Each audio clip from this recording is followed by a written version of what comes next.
Pastor Naveen from Patna, please pray. Praise the Lord. Praise the आइए Lord. हम लोग प्रार्थना करते हैं। हे महान दयालु परमेश्वर पिता, मैं फिर से आपके पास आता हूँ प्रभु जी। इस समय पिता आपकी महिमा, आपकी बड़ाई, आपकी तारीफ करने के लिए पिता, आपके अनुग्रह में, आपके सामर्थ्य में प्रभु जी हम सब मिलके खड़ा होना चाहते हैं, बढ़ना चाहते हैं महान परमेश्वर। विशेषकर हम प्रार्थना करते हैं आज का इस सेशन को महान परमेश्वर आपके हाथों में सौंपते हैं, और पास्टर साहब को भी आपके हाथों में सौंपते हैं पिता। इनके द्वारा जो भी हम लोग आध्यात्मिक टीचिंग जो लेते हैं महान परमेश्वर, आध्यात्मिक बातों को जो सीखते हैं महान परमेश्वर, अपने पवित्र आत्मा के द्वारा पिता अगुवाई कर, मदद कर, सहायता कर। आप ही इनका टीचर हो करके इनके ओंठ मुंह जीभ को छू लीजिए, ताकि हम लोग आपकी महिमा को सीख सके, आपके बड़ाई को, तारीफ को प्रभु जी, आपके राज्य को बढ़ोतरी कर सके महान परमेश्वर। पवित्र परमेश्वर हम धन्यवाद करते हैं आज का इस समय के लिए प्रभु जी। जितने लोग यहाँ इस ग्रुप में है महान परमेश्वर, उन सबको प्रभु जी अपने पंखों बाहों में रख, और पिता आपके वचन को सीख करके पिता आपकी राज की बढ़ोतरी करने वाला हो सके, आपकी राज की महिमा करने वाला हो सके। हम सब प्रभु जी इतना निर्बल हैं, कमजोर हैं पिता, हम सब इतना काबिल नहीं है कि हम आपके सामने खड़ा हो सके पिता, आपको आपको है अब्बा है पिता कह सके। लेकिन प्रिय बेटा यीशु के लहू के द्वारा पिता आज हम सब साहस करते हैं पिता कि हम आपके करीब में आपको पुकार सके।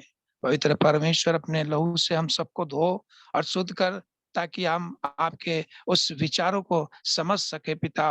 आप पास्टर साहब के द्वारा महान परमेश्वर हम धन्यवाद देते हैं पिता, आशीष चाहते हैं। तमाम प्रियजनों को भी आपके हाथों में सौंपते हैं, जितने भी ग्रुप में हैं उन सबको प्रभु अपने अनुग्रह में रखिए पिता। आप ही मेरा टीचर बन जाइए, आशीष चाहते हैं। सारी महिमा आदर आपके हाथों में देते हुए यीशु नासरी के नाम से मांगते हैं, आमीन आमीन।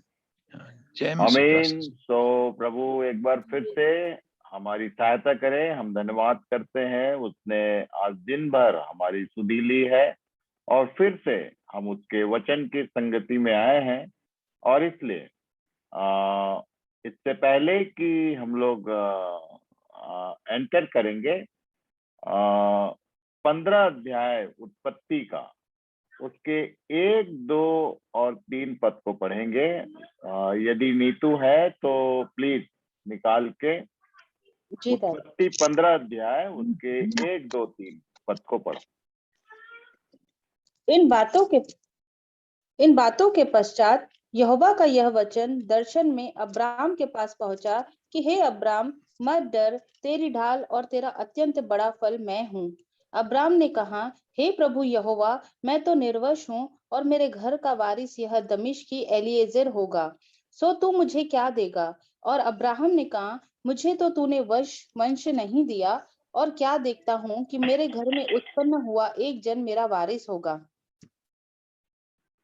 सो ये जिसने उसको बुलाया उसके साथ अब्राहम की सीधे लिखा है वचन में कि परमेश्वर से इब्राहिम की बातचीत एकदम जैसे मित्र लोग बात करते हैं वैसा होता था, लाइक अ फ्रेंड, ऐसा लिखा है बाइबल में कि एक मित्र की नाई अपनी सब बात कहता था। तो ये अपने मन के, अपने अंदर के दर्द को बोल रहा था कि तूने तो मुझको वंश नहीं दिया है, अब ये जो मेरे घर का, जो घर में कोई भी एक बच्चा जो पैदा हुआ, जो नौकर है, उनका कोई बच्चा जो है मेरा अगला वंश को बढ़ाएगा। परमेश्वर ने उसको कहा, नहीं, तेरा अपना वंश आएगा। और यही यदि आप पुरानी बाइबल देखोगे, ओरिजिनल, अभी नई बाइबल में क्या लिखा ऊपर, हेडिंग कुछ है क्या नीतू? 15 अध्याय के ऊपर हेडिंग कुछ है? मेरी बाइबल पुरानी है, इसमें लिखा है इब्राहिम के साथ यहोवा के वाचा बांधने का वर्णन। वाह, वेरी गुड। तो ये जो री एडिशन है नया बाइबल, उसमें लोगों ने बहुत सारी चीजों को बदल के धर दिया है। ये चैप्टर जो है, इसका हेडिंग ही सबसे बड़ा मायने रखता है। क्या लिखा, फिर से पढ़ना हेडिंग। इन बात अब्राहम के यदि साथ आपके बाइबलों में ये 15 अध्याय का ये ओरिजिनल हेडिंग नहीं है, कुछ और लिखा है, तो आप इसको अपनी डायरी में नोट कर लो कि यहाँ ओल्ड वर्जन जो ओरिजिनल बाइबल है पुरानी, उसमें इस चैप्टर का हेडिंग ही लिखा हुआ है। क्या लिखा? इब्राहिम के साथ यहोवा के वाचा बांधने का वर्णन। 2 शब्द आता है, प्रतिज्ञा और वाचा। He is the God of promise and covenant बोलते हैं, वाचाओं और प्रतिज्ञाओं का परमेश्वर। ये पुराने नियम में बार बार मिलेगा। ये प्रतिज्ञा और वाचा में फर्क क्या होता है? और यहाँ प्रतिज्ञा नहीं है, ये वाचा है।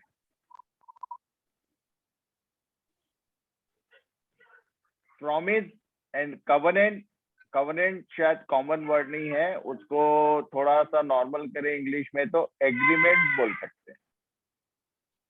जब जब भी नए नियम में जैसे यदि शब्द आता है, तो यदि तुम ऐसा करोगे तो मैं तुम्हारे साथ ये करूंगा, इसको बोलते हैं वाचा। जैसे मान लीजिए मैंने किसी को कल का समय दिया कि if you will give me a miss call, तो मैं तुमको पलट के रिकॉल करूंगा। यदि मैंने कहा कि tomorrow I will call you, this is called promise. प्रतिज्ञा और वाचा में ये फर्क होता है। प्रतिज्ञा मतलब जो मैंने बोला तो मैं करूंगा, पर मैं एक टोकन लगा रहा हूं कि if you will give me a miss call then only I will call you, इसको बोलते हैं वाचा। इसको ये डेफिनेशन सारे आपको कहीं लिखे हुए मिलेंगे नहीं, ध्यान से देखोगे, प्रैक्टिकल एप्लीकेशन जब अप्लाई करोगे तो समझ में आएगा कि परमेश्वर की प्रतिज्ञाएं क्या क्या है और उसकी वाचाएं क्या क्या है। ये इब्राहिम से उसने बोला था कि इतने दिन के बाद तेरे घर में एक वंश पैदा होगा, ये प्रतिज्ञा थी उसकी। और 100 साल जब का हुआ ये, तो उसके घर में एक बच्चा पैदा हुआ। पर यहाँ इसने हेडिंग में ही लिखा है वाचा, और वाचा बांधा तो उसमें ये निराश था, परेशान था इब्राहिम कि अब मेरा अगला वारिस कौन होगा, क्योंकि तूने तो मुझको एक भी कोई बच्चा दिया नहीं, ऐसा बोल रहा था। यदि आप आगे पढ़ोगे तो वहां लिखा है कि मैं तेरी संतान को आकाश के तारों को देख, गिन सकता है क्या, और क्या समुद्र के बालू को गिन सकता है क्या, इतने संतान होंगे। आप यदि सिंपली खोजोगे बाइबल में तो आपको, उसका तो एक ही बेटा हुआ इसहाक, इसहाक के 2 बेटे हुए, दो बेटों में 12 गोत्र हुए, और इजरायलियों की तो गिनती है, गिनती नाम की पुस्तक ही है, इतने लोग निकले थे। और आज के डेट में सबसे छोटा एक डिस्ट्रिक्ट के बराबर, एक हमारे भारत देश का छोटा से छोटा जो स्टेट है ना, उसी के आसपास का लंबाई चौड़ाई इजराइल रह गया। अब ये कहाँ किसको बोल रहा था कि तारों को देख और बालू को देख, ऐसे तेरा वंश होगा। तो कैसे होगा, गलातियों की पत्री को पूरा पढ़ोगे तो समझ में आएगा कि वो किसके बारे में बोला था। इब्राहिम में सारी अन्य जातियां आशीष पाती हैं, ऐसा लिख दिया पौलुस ने। ध्यान से पढ़ना तो समझ में आएगा। अब ये कवनेंट, हम लोग वाचा और प्रतिज्ञा को हमेशा आशीष की बात मानते हैं, परमेश्वर की दी हुई वाचा, परमेश्वर की दी हुई आशीष।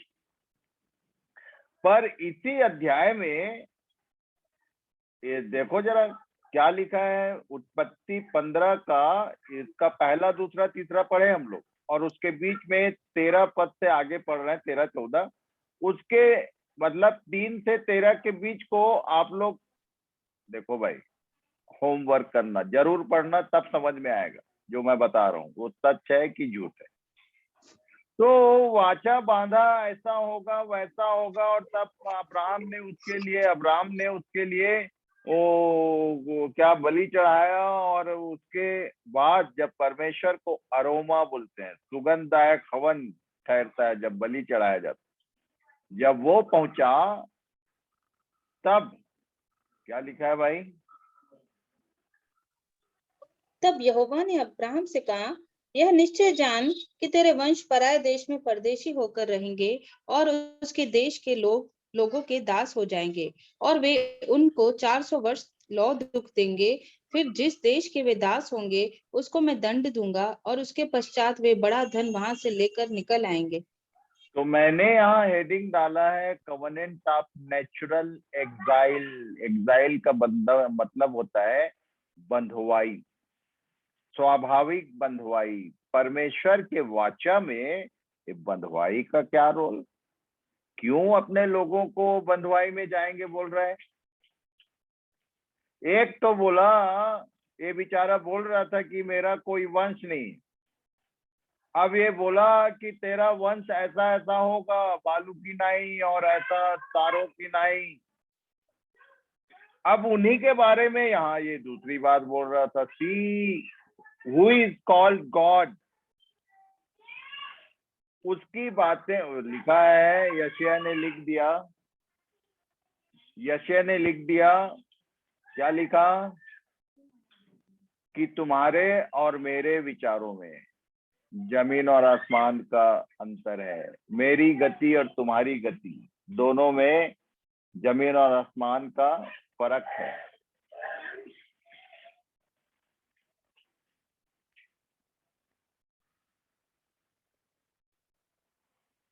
अब ये हम लोग के लिए एकदम, खासकर जिन लोग नाना प्रकार की समस्याओं में और क्वेश्चन रेज करते हैं कि ऐसा क्यों,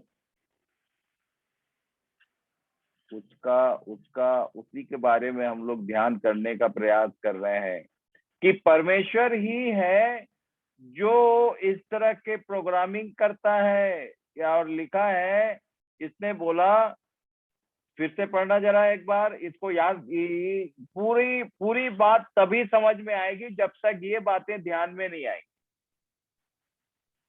दानियल की पुस्तक, प्रकाशित वाक्य और बाइबिल का जो भी प्लान एंड पर्पस है परमेश्वर का, जब तक ये बातें नहीं समझ में आएंगी तो वो सब कुछ एक लाइन में हवा लगने वाला है। इसलिए इन बातों को गंभीरता पूर्वक पूरे ठीक से अपने खांचे में बैठाओ। ये कई लोगों के लिए तीसरी बार हो रहा है 2 साल के भीतर। फिर भी मैं जब कुछ पूछता हूँ तो जवाब उल्टा पुल्टा आता है, तो थोड़ा मेरे को भी ना टेंशन हो जाता। पर एक बात बताया है भाई, तुम यदि चौकस नहीं रहोगे तो बीज बोने वाला बीज बोया और थोड़ी देर बाद वो दूसरा चिड़िया आके चुग गया। तो इसके लिए भी सावधान रहा करो। तुम सुन रहे हो, हर बार सुनते हो, पर हर बार वो चिड़िया चुग लेता है। और खेत में यदि ये जो परमेश्वर की खेती है उसमें फसल, ये सब आने वाला है, ये सब लिखा है बाइबल में, लिख दिया कि जो रिजल्ट वो चाहता है हमारे जीवन से, वो अभी अनुग्रह है। This is the time of grace, when ever he will come, grace खत्म हो जाएगा, ग्रेस उठ जाएगा, कलीसिया के साथ साथ ग्रेस भी चला जाएगा। जो छूट जाएगा उसके लिए कोई उपाय नहीं। इसलिए अभी से ये सब उसका बैकग्राउंड है। ये बोल रहा है कि, फिर से पढ़ना नीतू एक बार। तब यहोवा ने अब्राम से कहा, यह निश्चय जान कि तेरे वंश पराये देश में। निश्चय जान का मतलब इट इज फिक्स। जैसे इब्रानी में लिखा है कि एक बार मरना और न्याय का होना नियुक्त है, fix. So many things are fixed. परमेश्वर ने जो प्लान कर दिया, वो जो कर देता है, जो बोल देता है, वो एज इट इज होने वाला है। अभी देखते जाएंगे। ये बोला, यह निश्चय जान कि तेरे वंश पराये देश में परदेशी होकर रहेंगे और उसके अच्छा, देश के ये लोगों कैसे परदेशी हुए? तो इसका इतिहास क्या है? हम लोग कल परसों देख रहे थे कि इब्राहिम का बेटा कौन हुआ? इसहाक। इसहाक के दो बेटे हुए, कौन? एसाव और याकूब। याकूब। और तब आगे लिखा है कि याकूब को, याकूब शब्द का मतलब क्या है?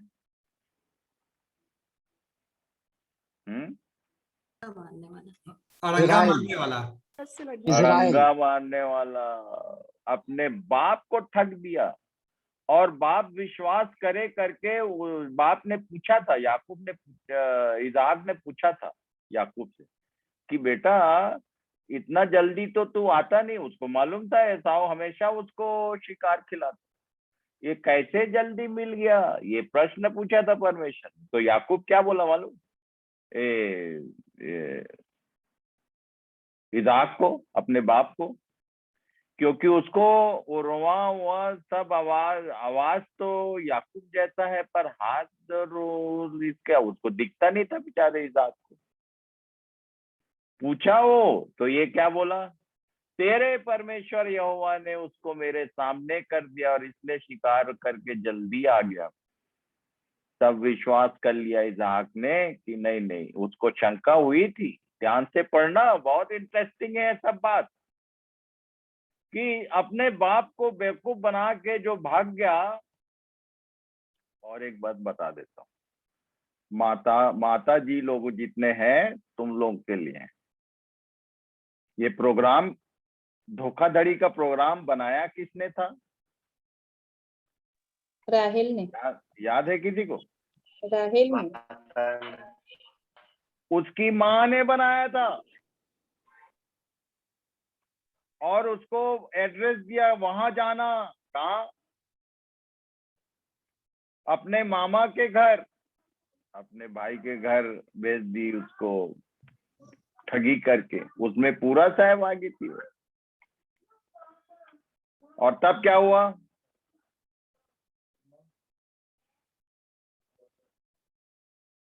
उसके बाद क्या हुआ? ये चला गया याकूब। आप ध्यान से पढ़ना, माँ और बेटे का दोबारा मेल नहीं हुआ। माँ लोग ध्यान से सुन लो, अपने बच्चों के लिए कुछ गोलमाल करोगे, धोखाधड़ी कुछ जो भी किया भाई, खासकर बेटी, ऐसा ऐसा क्रॉस है इंडियन कल्चर देखा मैं, कि बेटी का अट्रैक्शन बाप और बेटी के बीच होता है और बेटा माँ का रहता है, ऐसा बोलते हैं। ऐसा मैंने देखा है कई घर में, कि बेटी का बाप के साथ रिलेशन और माँ का बेटे के साथ। कई माँ लोगों को देखा हूं मैं, श्रापित हो चुके, जिन्होंने अपने बच्चे के लिए जो प्लान था परमेश्वर का, उसको उसको उसके ऊपर अपना दिमाग लगा दिया। Be careful. ऐसा हुआ कि दोबारा माँ बेटे का मिलन ही नहीं हुआ। पढ़ लेना ध्यान से। और तब वो याकूब के 12 बच्चे हुए। उन 12 में से एक था यूसुफ, और उसी को बड़ा ड्रामेटिकली, वो छोटपन से वो एक सपना देखता था और हमेशा बताता था। उसके भाई लोग वो उसका सपना सुन सुन के परेशान हो जाते। बेच दिया और वो गया कहाँ? निर्गमन की पुस्तक में आखिरी चैप्टर, आखिरी भाग देखोगे आप, 40 के आगे, जेनेसिस, तो वहां मिलेगा कि कैसे यूसुफ पहुंचा वहां और कैसे वो वहां जाके बॉस बन गया। ये पूरा कहानी पढ़ लेना। पढ़ोगे तो प्रभु आशीष देगा। अब मेरी बात मानोगे तो आशीष पाओगे। एलीशा की बात मानकर वो चंगाई पाया था, वो पानी में कुछ नहीं था, याद रखो। यदि आप जानते हो एग्जैक्ट हिस्ट्री तो ठीक है, और नहीं तो पूरा बिना जंप किए पूरा लाइन से पढ़ना जरूर। ये भूल के मत बोलना कि ये तो हम जानते हैं।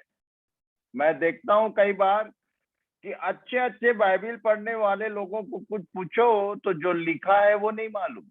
अंदाजन बचपन में ये जितने जो मेन लाइन चर्चेज है, ये संडे स्कूल में कहानी बता बता के शॉर्टकट में उतने ही बात मालूम है लोगों को, लिखा क्या है ये नहीं मालूम। इसलिए be a good Bible reader. मैं भी जो बता रहा हूं केवल उसी के ऊपर डिपेंड करोगे तो भी मरोगे, क्योंकि तुमको कंफर्म समझ में नहीं आने वाला है कि मैं क्या चीज के लिए क्या बता रहा था, क्योंकि बीच बीच में ऐसा छोड़ता हूं मैं कि तुम पढ़ सको। पढ़ना जरूर कि क्या क्या हुआ था, और बाइबल का एक बिंदु मात्रा छोड़ना मत, आदेश है ये। परमेश्वर का कहा हुआ वचन है कि परमेश्वर की पुस्तक से ढूंढ कर पढ़ो।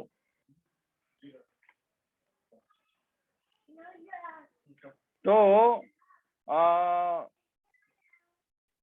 अब वहां पहुंच गया इजिप्ट, और वहां अकाल पड़ा, और वो अकाल इतना भारी था कि मिस्र और पूरा ये लोग जहां थे कनान, तो इनको मिस्र देश में अकाल के कारण जाना पड़ा, अनाज की कमी हुई, ये सब पढ़ना। और तब यूसुफ ने अपने लोगों को, वहां भी ड्रामेटिक पूरा इतिहास है, उनको बुलवा भेजा, और इस तरह उन लोग वहां पहुंचे। ये वाचा का पार्ट था, क्या लिखा, फिर से पढ़ो भाई नीतू एक बार। तब यहोवा ने अब्राम से कहा, यह निश्चय जान कि तेरे वंश पराये देश में परदेशी होकर रहेंगे। तो पराये देश में पहुंचे कैसे, उसका पूरा इतिहास है कि उसके भाइयों ने बेच दिया, गुलाम की ना ये पहुंचा था, और ये लोग फिर पूरे 70 प्राणी, इसके जो बाकी भाई बहन थे, भाई और परिवार और माँ बाप, सबको उसने बुलवाया। नेक्स्ट टू फेरो होने के बाद जब अधिकारी बन गया, और यूसुफ के मरने के बाद जो नेक्स्ट फेरो आया वो इन लोगों को जानता नहीं था। 1 अध्याय निर्गमन में ये सब मैं बता चुका हूं, याद करना कि 400 वर्ष लो दुख देंगे, फिर क्या होगा, क्या प्लान, ये परमेश्वर का प्लान था।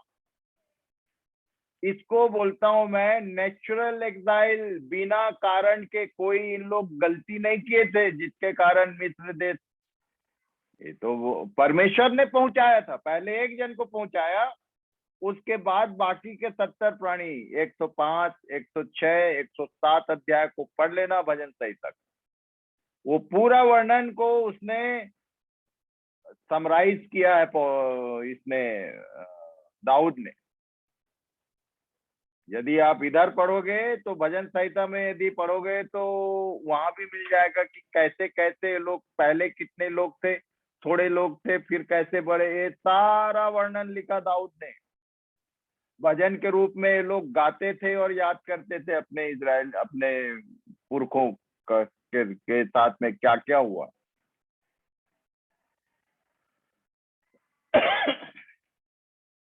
क्यों हुआ ये परमेश्वर ने वाचा बांध के ये गुलामी की बात क्यों कही, उसका कारण बताने वाला हूं। ये नेचुरल बॉन्डेज, जैसे हम लोगों ने नया जन्म जब सीख रहे थे तब एक बात ध्यान किया कि मनुष्य जन्म से ही पापी होता है। Natural man is a Sinner. चाहे वो तुम ईसाई के घर में पैदा हो, चाहे बिशप के घर में पैदा हो, चाहे पंडित के घर में पैदा हो, चाहे मौलवी, किसी पाप में रहोगे ही। और इसीलिए पौलुस ने बोला छुटकारे का दृष्टांत ये पूरा इतिहास को परमेश्वर ने इनको बंधुआई में पहुंचाया, और जो कुछ उसने कहा था कि वो फिर निकलेंगे, निर्गमन 12 का 40 और 41 पद पढ़ो जरा। मिस्र में बसे हुए इजरायलियों को 430 वर्ष बीत गए थे, और उन 430 वर्षों के बीतने पर ठीक उसी दिन यहोवा की सारी सेना मिस्र देश से निकल गई। क्योंकि उसने बोला था कि 400 साल तक ये लोग बंधुआई में रहेंगे और ये मैं उनको वहां से निकालूंगा। बंधन में व्यक्ति पैदा होता है, उसको निकालने का जिम्मा परमेश्वर का। इसलिए ये नया जन्म का थ्योरी इसके पहले पढ़े हम लोग, जितने लोग जो नहीं आए थे उस समय में लाइन से मेरे YouTube में या अपने जो कलीग्स हैं जिन्होंने आपको ये लिंक दिया है उनसे पूछ लेना कहाँ मिलेगा। वो सब सारा वीडियो डला हुआ है, जैसे अभी डल रहा है रोज का, वैसे ही सारा वीडियो उसमें डला हुआ है, देख लेना जरूर कि परमेश्वर ये जो नेचुरल बॉन्डेज है उससे निकालने का काम कैसे करता है, कैसे निकाला इनको, और कैसे वो उसको पौलुस ने दृष्टांत कह दिया। पर इसके बाद ये दानियल और प्रकाशित वाक्य का अध्ययन करना क्यों जरूरी है, उसके बाद ये एक नया आइटम दिख गया भाई। क्या है ये? Vishwas, tell me. It's a flag of India. ये फ्लैग का LinkedIn इंडियन फ्लैग का मोनो मैंने डाल रखा है। दो क्या बोलते हैं हमारा नेशनल हॉलीडे, क्या क्या? स्वतंत्रता दिवस और गणतंत्र दिवस। इंडिपेंडेंस। ओके,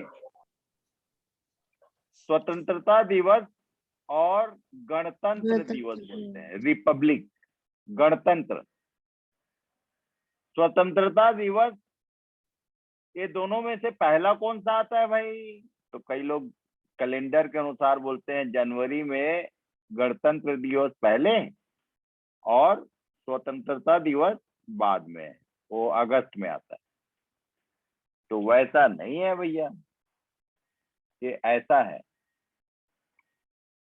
जब तक व्यक्ति स्वतंत्र नहीं होगा तो गणतंत्र कहां से आ जाएगा?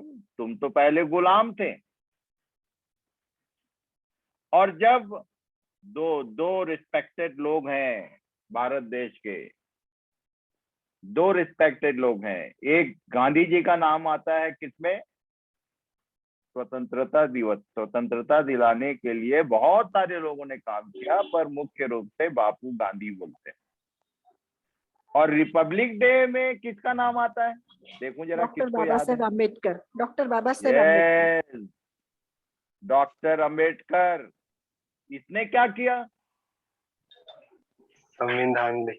और ये दोनों काम करने वाले लोग, ये दोनों कहाँ के छात्र थे मालूम है? ये ब्रिटेन में क्रिश्चियन कॉलेज में डिग्री प्राप्त लोग थे। दोनों बैरिस्टर थे, दोनों लॉ किए हुए व्यक्ति थे। पूरे दुनिया में जितने देश हैं, लॉ के लिए बाइबल इज द बेस। ये बहुतों को मालूम नहीं होगा। यदि इन लोगों ने बाइबल का स्टडी नहीं किया होता तो ना ये स्वतंत्रता दिवस होता, ना ये होता। तो अच्छा, बाइबल हिंदी में ऊपर क्या लिखा हुआ है? बाइबल के ऊपर पेज में क्या लिखा रहता है हिंदी में? पवित्र बाइबल। पवित्र शास्त्र। पवित्र शास्त्र या पवित्र बाइबल, और उसका कवर पेज खोलोगे तो अंदर क्या लिखा रहता है?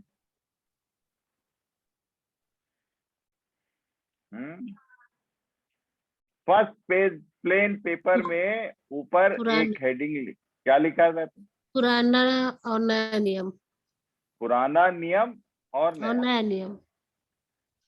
जिसका उद्धार नहीं हुआ तो भैया समझ लो तुम, छुटकारा नहीं है तो कोई संविधान नहीं होता।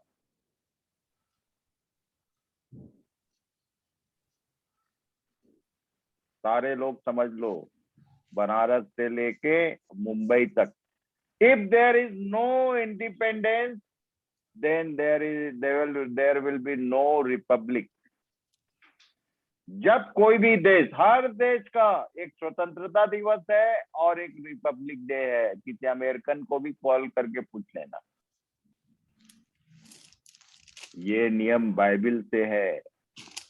जो स्वतंत्र नहीं है, गुलाम है शैतान के, उसका इस किताब को पढ़ो, लिखो, कुछ भी करो, तुम्हारे किसी काम का नहीं है। ये स्वर्गीय राज्य का नियमावली है। तो दो नियमावली है, एक पुराना एक नया। पुराना किन के लिए था और नया किन के लिए है?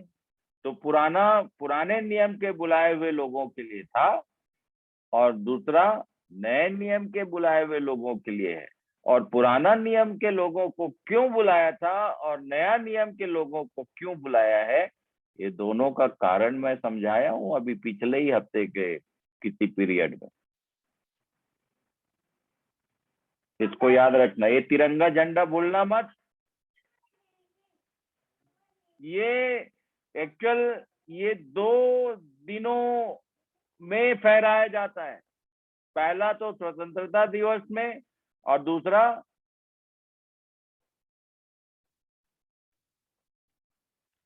पढ़ो भाई इधर विश्वास। Israel was established as a nation in the world as Lord's people with its own law and order given by God in the wilderness. जंगल में परमेश्वर ने जब इनका छुटकारा किया मिस्र देश की बंधुआई से, तो छुटकारे के बाद उसने इनके लिए नियम अनाउंस किया कि अब तुम लोग का ये नियम रहेगा। This is the way of God. ये मनुष्य का नहीं है, परमेश्वर का बनाया हुआ नियम है कि जब किसी का छुटकारा होता है तो अब उसके जीने का नियम कानून परमेश्वर ने इनको, चूंकि ये उसके लोग थे, इसलिए ये लॉ एंड ऑर्डर जिसको बोलते हैं व्यवस्था और व्यवस्था विवरण, सारे नियम कानून के कैसा रहेगा, कैसे रहोगे, आराधना कैसी होगी, तुमको देने के बारे में, और भाई बहन आपस में, माता पिता परिवार कैसा होना चाहिए, सब चीज का नियम कानून इट इज रिटन छुटकारे के बाद। अब उसके नियमावली में पढ़ लो। एक विशेष बात बताना चाहता हूं मैं कि ये लोग अभी बाबुल की बंधुआई में क्यों है। अभी हम लोग शुरू किए थे तो देखे थे कि क्यों थे। ये जो मिस्र की गुलामी है उसमें क्यों गए? क्योंकि परमेश्वर छुटकारे को दृष्टांत के रूप में समझाना चाहता था। पौलुस ने लिख दिया, पहला कुरिन्थी 10:11 शुरू के मैं पेंटाट्यूक जो समझा रहा था उसमें बताया हुआ है। इसलिए ये पूरा एक सिस्टमैटिक पैकेज है। पूरा लाइन से अध्ययन करोगे तो तुमको कुछ सोचना ही नहीं पड़ेगा, इतना क्लियर है। अब यहां बोल रहा था, क्या लिखा, नियम जो दिया उसमें, यहोवा ने जो तुमको बलवंत हाथ के द्वारा दासत्व के घर में से और मिस्र के राजा फिरौन के हाथ से छुड़ाकर निकाल लाया, इसका यही कारण है कि वह तुमसे प्रेम रखता है और उस शपथ को भी पूरी करना चाहता है जो उसने तुम्हारे पूर्वजों से खाई थी। वो बता रहा है कि उसने जो तुमको छुड़ाया तो उसका कारण उसमें लिखा है। आगे पढ़ लेना थोड़ा, ये 7 अध्याय पूरा पढ़ना। इसलिए नहीं कि तुम कोई विशेष प्रकार के लोग थे, वो सब लाइनें हमारे लिए भी लागू होती हैं। इसलिए नहीं वो परमेश्वर ने प्रेम करके अपना पुत्र दे दिया कि तुम विशेष प्रकार के लोग। केवल वो अपनी रचना से प्रेम करता है, और रचना से प्रेम करता है मतलब हिंदू ईसाई ऐसा नहीं है भाई। परमेश्वर ने किससे प्रेम किया? अपना बेटा दे दिया जगत ईसाइयों से। से। यस, यौन 3:16 क्या है? बोलो जरा एक बार। परमेश्वर ने अपने इकलौता पुत्र जगत परमेश्वर ने जगत से ऐसा प्रेम किया कि उसने अपना इकलौता किससे? पुत्र दे दिया। रुको जगत से। रुको, किससे? जगत से। जगत बोलने का मतलब जगत में केवल ईसाई लोग नहीं है, संपूर्ण मानव जाति। सारी मनुष्य जाति उसकी रचना है। दो एक ही फर्क है, कुछ लोग उसको जानते हैं, कुछ लोग उसको नहीं जानते हैं, कुछ लोग उसको जानने का प्रयास करते हैं, बस और कुछ नहीं है। 3 कैटेगरी बताया मैंने, natural man, carnal man and spiritual man. तुम किसमें हो ये सब तुम जानो, मैंने सब करा दिया है। तो केवल उसका प्रेम है, और प्रेम वो केवल इजरायलियों से या ईसाइयों से नहीं करता है, सारे जगत से प्रेम करता है। और ये जो दासत्व का घर का जो मालिक है, मिस्र को क्या नाम दिया? दासत्व का घर, और उसका राजा फिरौन नहीं, शैतान है। ये पैराबल, दृष्टांत पौलुस के शब्दों में। इसलिए आगे क्या लिखा है? इसलिए जान रख कि तेरा परमेश्वर यहोवा ही परमेश्वर है। वह विश्वास योग्य ईश्वर है, और जो उससे प्रेम रखते और उसकी आज्ञाएं मानते हैं उसके साथ हाँ, वह हमने कल भी पढ़ा था कि जो मुझसे प्रेम रखेगा मेरे वचनों को मानेगा। बेटा भी वही बोल रहा था, यूहन्ना 14:23 कल पढ़े थे। लिखा है जो उससे प्रेम रखते और उसकी आज्ञाओं को मानते हैं, पढ़ो, उनके साथ वह 1000 पीढ़ी तक अपनी वाचा पालता और उन पर करुणा करता रहता है। और जो उससे बैर रखते हैं वह उनके देखते उनसे बदला लेकर नष्ट कर डालता है। इसलिए इन आज्ञाओं, विधियों और नियमों को जो आज मैं तुझे चिताता हूँ, मानने में चौकसी करना। मानने में चौकसी करना, चौकसी करना, ये पूरे नियमावली को पढ़ लेना। जिन लोगों ने ये लय व्यवस्था, ये चढ़ाना वो चढ़ाना और व्यवस्था विवरण और गिनती नहीं पढ़ा है, पढ़ लेना, निवेदन है मेरा। क्योंकि उसके पुराने नियम में से कुछ ही बातों को रिन्यू किया है। 10 आज्ञा वही है, और उसकी व्यवस्था की बहुत सारी बातें वही है। जिनको चेंज करना था, मत्ती 5, कोई पूछे मान लो नया नियम क्या है, तो आपको एक एग्जाम्पल बता देता हूँ। 21 पद पढ़ो भाई, मत्ती 5 का 21।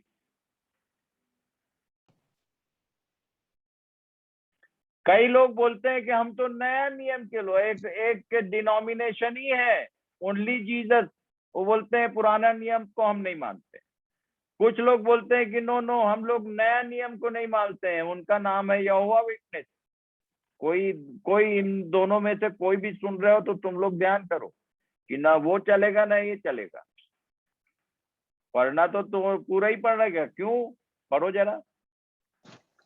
तुम सुन चुके हो कि पूर्व काल के लोगों से कहा गया था जिस जिस चीज को नया किया उसका अनाउंसमेंट है ये 5, 6, 7। 5 का 1 पढ़ो जरा। मत्ती 5 का 1।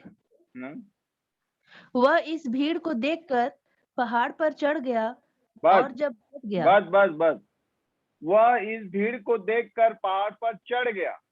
और 8 का 1 पढ़ो जरा।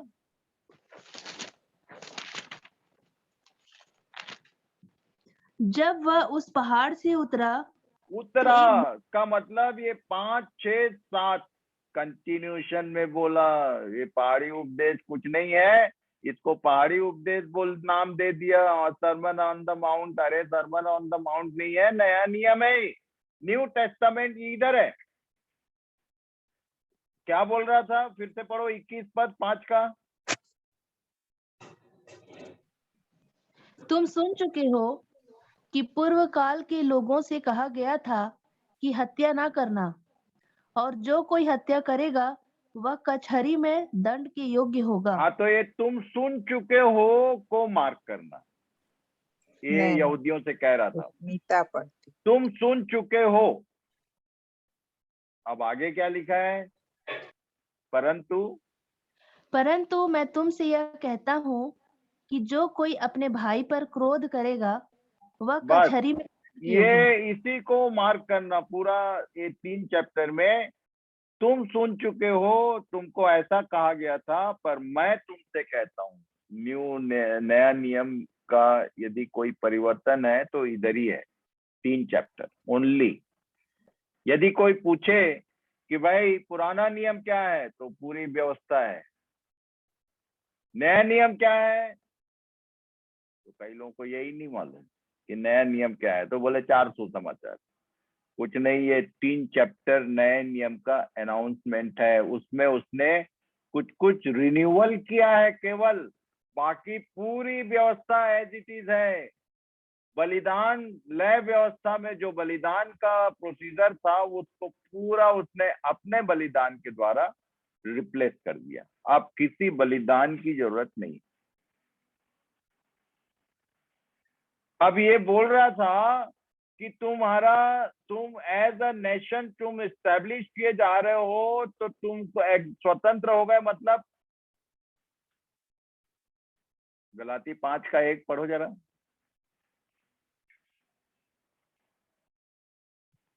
कई लोग साल्वेशन का गलत सलत डेफिनेशन जानते हैं। ध्यान से सुन लो मेरी बात। गलाती 5:1। मसीह ने स्वतंत्रता के लिए हमें स्वतंत्र किया है। वेट क्या लिखा? मसीह ने स्वतंत्रता के लिए हमें स्वतंत्र किया है। सीधा लैंग्वेज है। पौलुस पागल उगलता क्या कि हम लोग पागल है कि कुछ भी? अच्छा, इंग्लिश में क्या है भाई?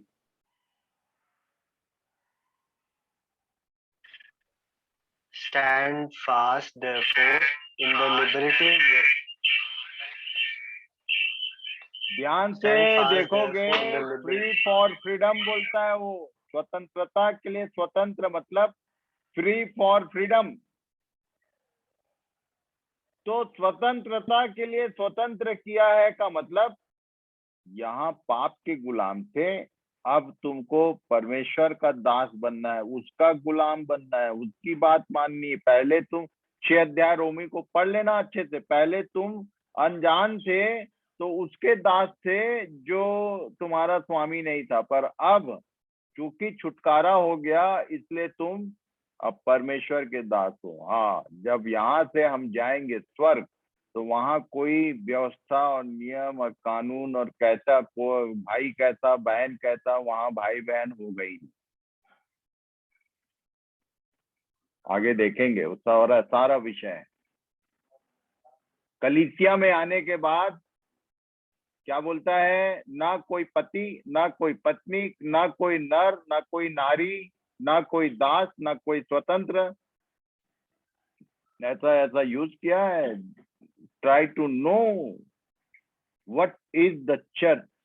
जो स्वर्ग जाने वाला है उसके विषय में ठीक से अध्ययन करो, खोजबीन करो।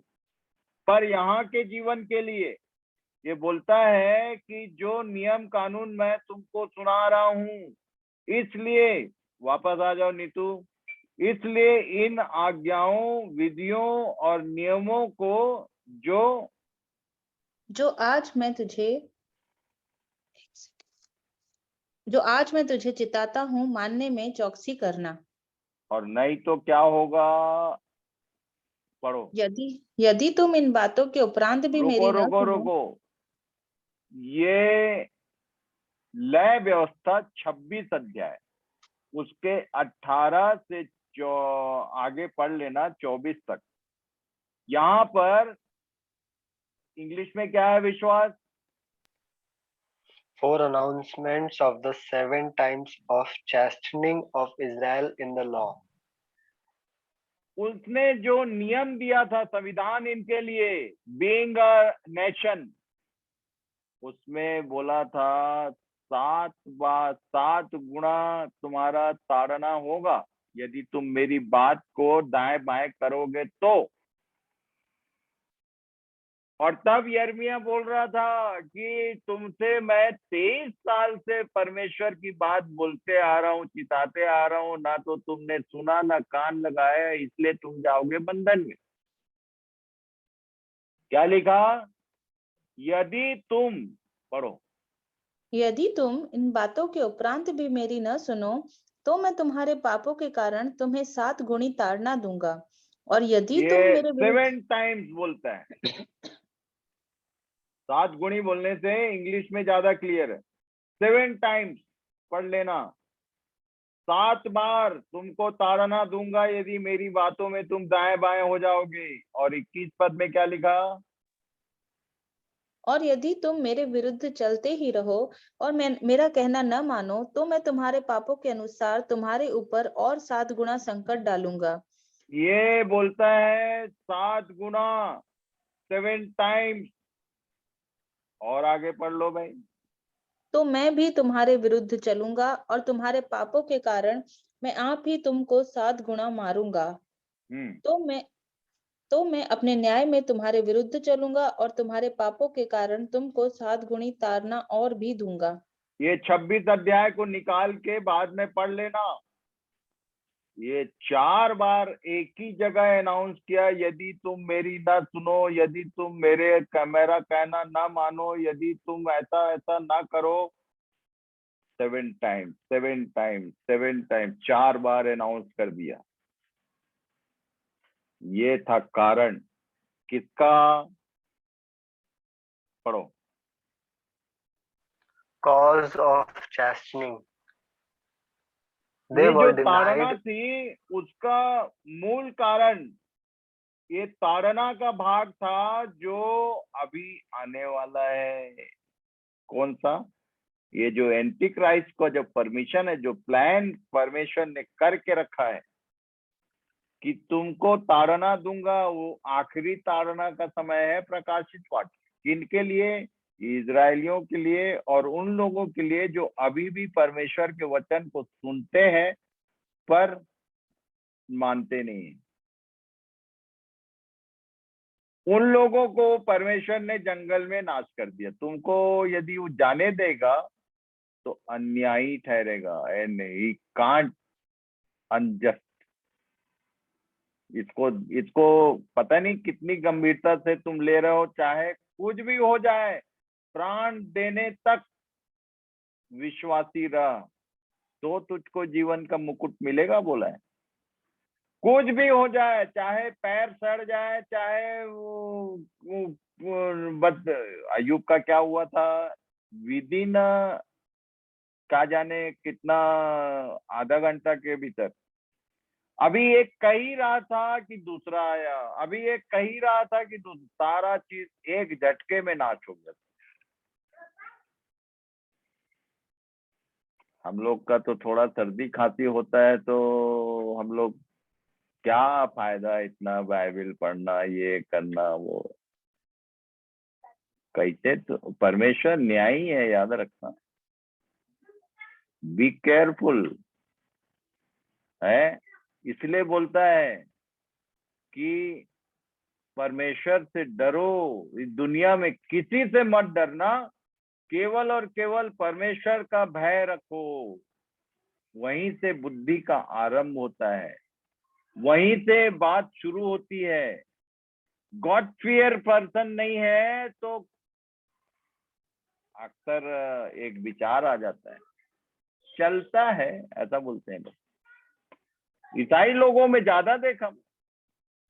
हिंदू लोग बेचारे जितना जानते हैं उसमें चलता है, नहीं करते। वो कैसे भी करके, चाहे कहीं भी कुछ भी नुकसान हो जाए, वो जाएंगे, जरूर करेंगे। पाप करते हैं तो क्या हुआ, ओबीडियंस ही उनको जितना सिखाया गया धर्म के नाम से, हमसे 10 गुना ज्यादा फेथफुल है वो। ध्यान से देखना।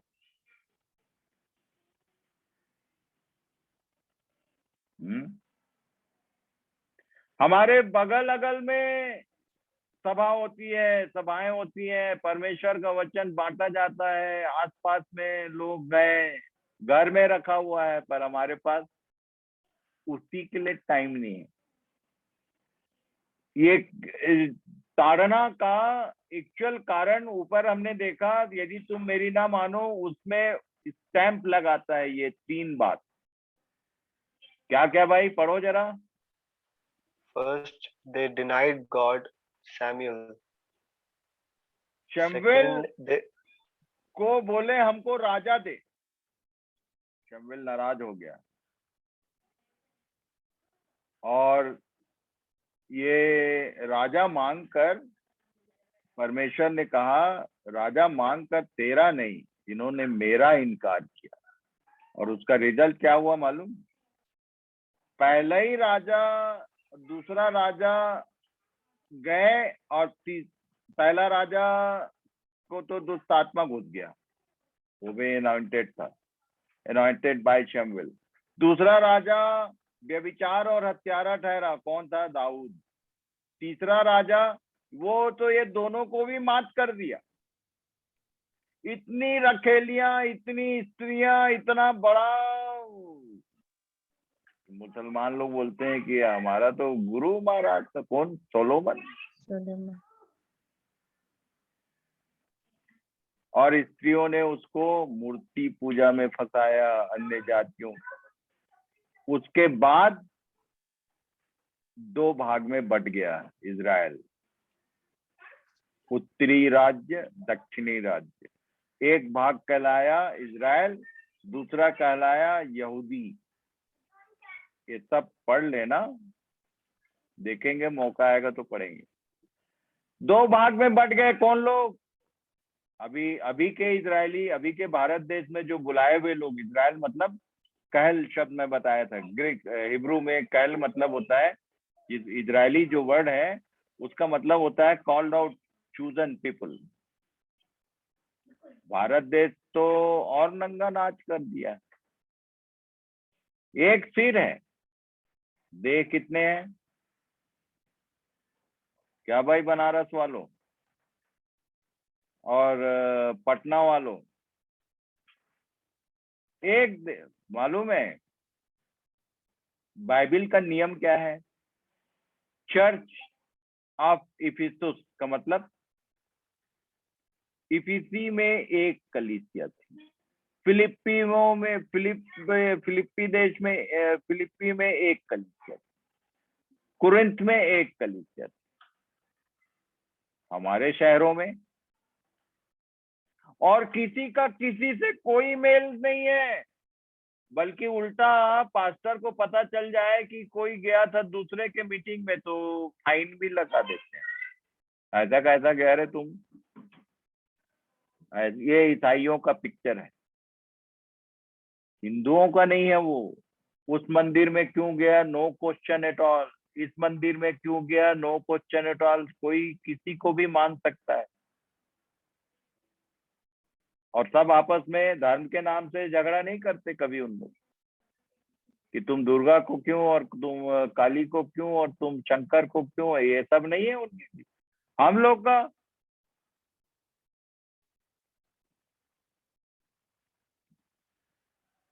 प्रभु कुछ बोलना चाहता है।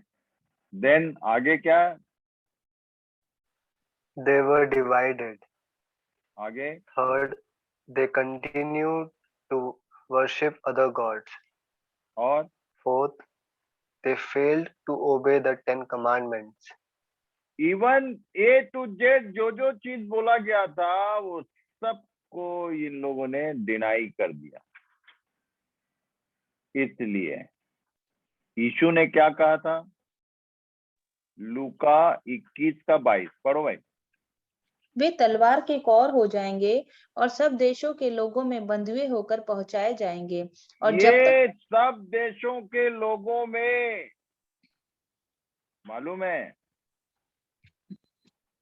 ये थोमा किनको विजिट करने आया था? किसी को इतिहास मालूम है क्या? थोड़ा बहुत। थोमा भारत क्यों आया था? अविश्वासी था, बोला कि जब तक मैं उनके उंगली के छेद में, अरे वो तुम छेद मत में उंगली बताओ, डालूं तो विश्वास नहीं करूंगा।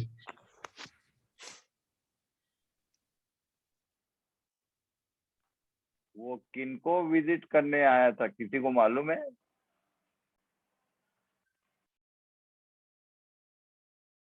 यहाँ जो लिखा है, सब देशों के लोगों में बंधुए होकर पहुंचाए जाएंगे। बहुत सारे यहूदी लोग केरल में एज लेबर काम करते थे, बंधुआई में आए हुए थे, उनको विजिट करने आया था। और क्योंकि यीशु के विषय में जानता था, उसने उनको सुसमाचार सुनाने का प्रयास किया था।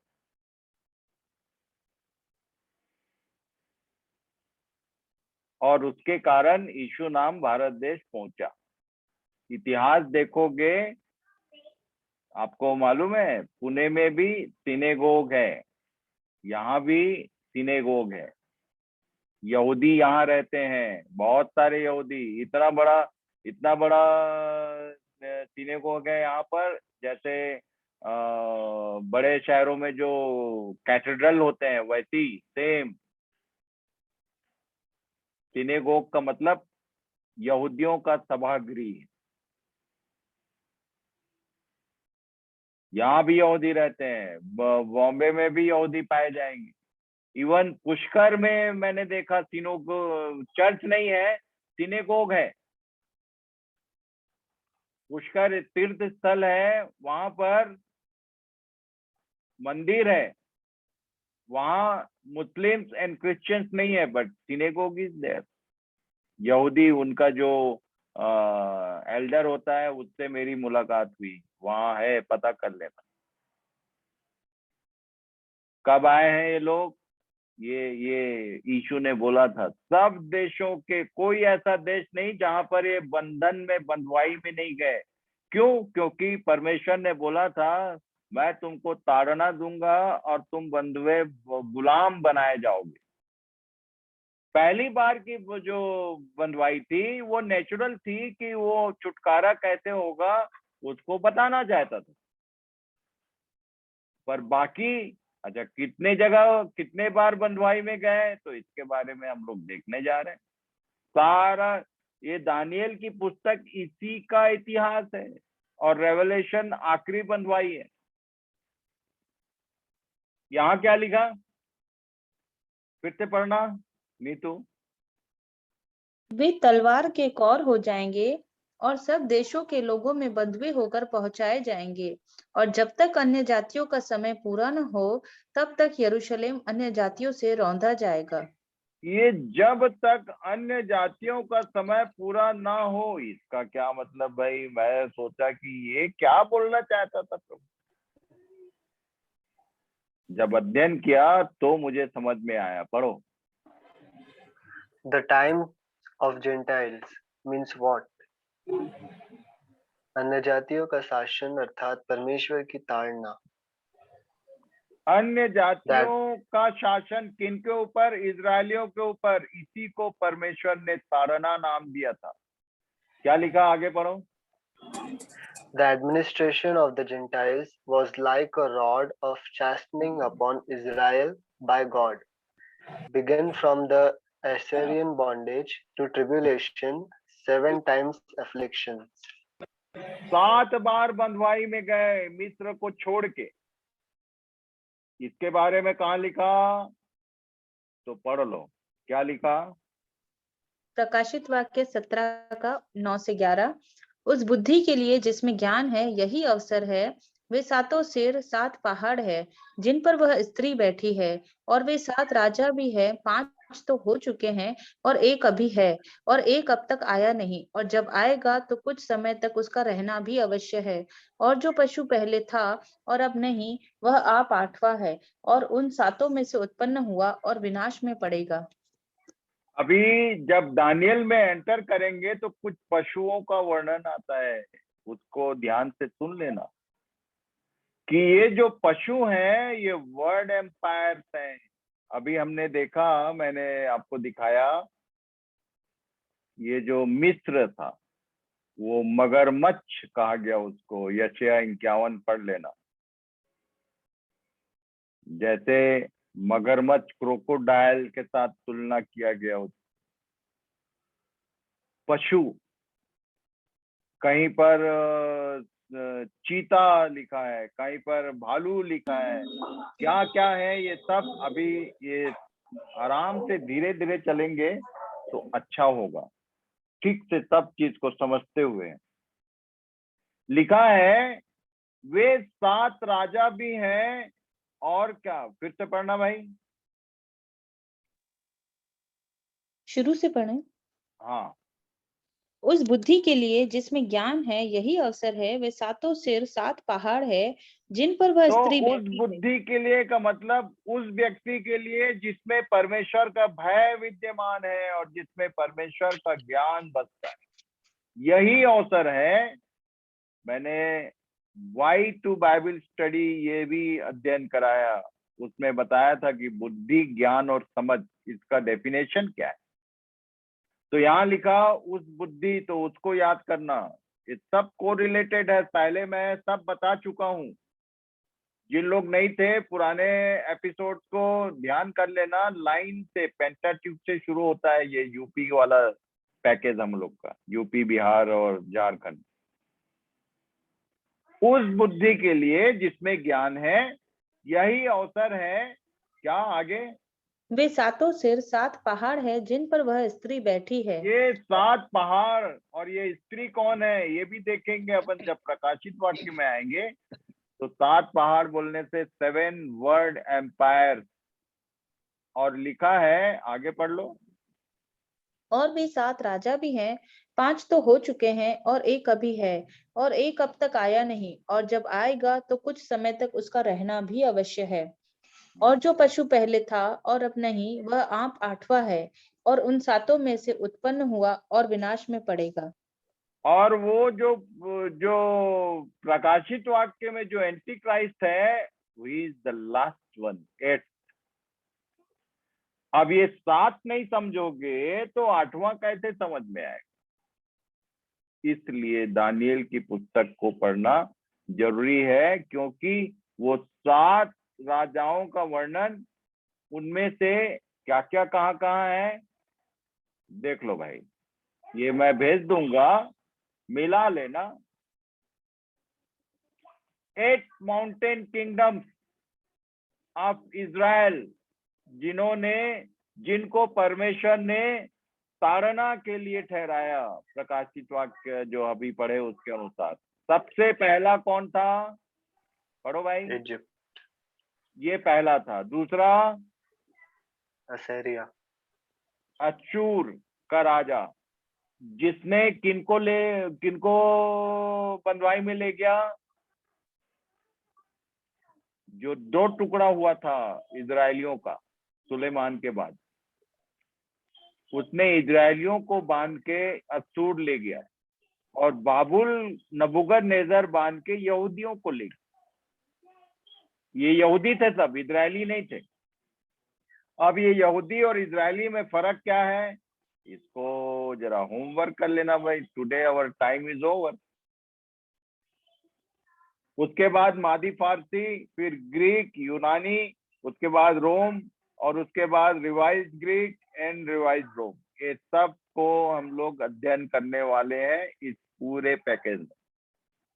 इसलिए मे गॉड ब्लेस यू ऑल, और गंभीरता पूर्वक इन सब को ध्यान करो। ये कहानी नहीं है, ये इवेंट्स जो परमेश्वर ने ठहराया हुआ है, उसके विषय में हम सीखने का, जानने का प्रयास कर रहे हैं। और ये धन्यवाद का विषय है। जितना धन्यवाद तुम करो वो कम है, कि परमेश्वर यहाँ से जाने से पहले हमको इन सब बातों की पूरी जानकारी दे रहा है। और ये जानकारी क्यों दे रहा है, उसका भी कारण है। बहुत सारे लोग सोचते हैं कि कलीसिया जाएगी, और जिन लोग म्यूजिशियन हैं और जिन लोग गाना गा सकते हैं, उन लोग बड़ा खुश रहते हैं कि क्या करेंगे हम लोग वहां जाके। जब कलीसिया उठाई जाएगी तो सब क्या सोचते हैं कि वहां जाके नाच गाना हम लोग अध्ययन, क्या आराधना। अरे भैया, तुम कहीं नहीं लगते हो। उस परमेश्वर की आराधना, उपासना के लिए साराप नियुक्त किए हुए हैं।